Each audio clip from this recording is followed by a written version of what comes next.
मोठी बातमी समोर येते। भायखळ्यात इमारतीचा काही भाग कोसळल्याची माहिती। स्लॅव्हशन आर्मी स्कूलच्या काही भाग कोसळल्याची माहिती आहे।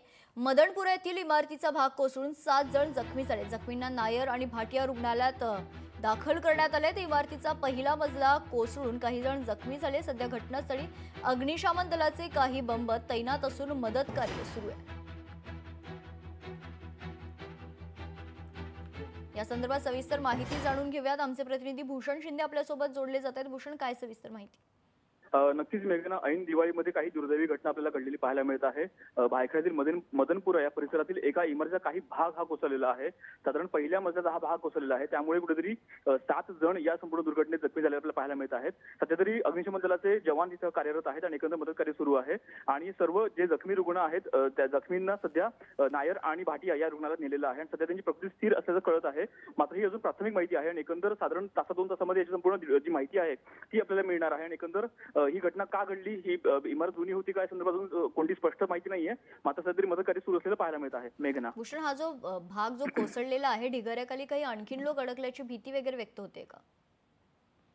नक्कीच मेघना, सध्या तरी या संपूर्ण जे मदत कार्य आहे सध्या आपल्याला सुरू असलेलं पाहायला मिळत आहे। सध्या तरी 7 जणांना इथून बाहेर काढलेलं आहे आणि अजूनही काही जण असल्याची शक्यता सध्या वर्तवली जात आहे। मात्र ही प्राथमिक माहिती आहे, यामध्ये कोणतीही अजूनही अधिकृत माहिती नाहीये। त्यामुळे या संपूर्ण घटनेचं सध्या सर्च ऑपरेशन जेव्हा संपेल तेव्हा ही संपूर्ण माहिती स्पष्ट होणार आहे। सध्या तरी या संपूर्ण घटनेमध्ये सध्या मदत कार्य सुरू आहे आणि सध्या अग्निशमन दल जिथं आपल्याला कार्यरत असलेलं पाहायला मिळत आहे। नक्कीच, धन्यवाद भूषण आपण दिलेल्या सविस्तर माहितीसाठी।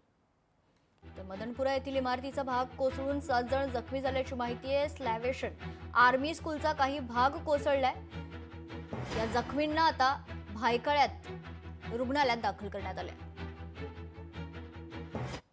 अंदाजे 1 बजेच्या आसपास आमच्या कंट्रोलला कॉल मिळाला की ग्राउंड प्लस 1 माळ्याचे स्ट्रक्चर आहे। साल्वेशन आर्मीचं हे रेसिडेन्शियल क्वार्टर्स आहे। त्यानंतर आमच्या 4 गाड्या घटनास्थळी अगदी 3-4 मिनिटांमध्येच पोहोचल्या जवळ असल्यामुळे आणि आमचं रिस्क ऑपरेशन चालू झालेलं आहे। आम्ही ऑलरेडी रिस्क ऑपरेशन केले आहे। 80% आमचं आता रिस्क ऑपरेशन झालं आहे। डेब्रिज काढायचं काम चालू आहे। अंदाजे 2 माणसाला त्या लेबरला मार लागला आहे असं आम्हाला समजलं। नायर हॉस्पिटल त्यांना ॲडमिट केले।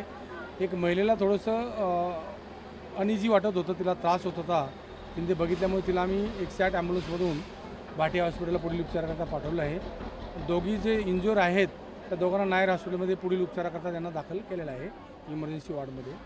सध्या कोणी आतमध्ये डेब्रिसमध्ये कोण आहे का त्याचा शोध घ्यायचं काम म्हणजे चालू आहे।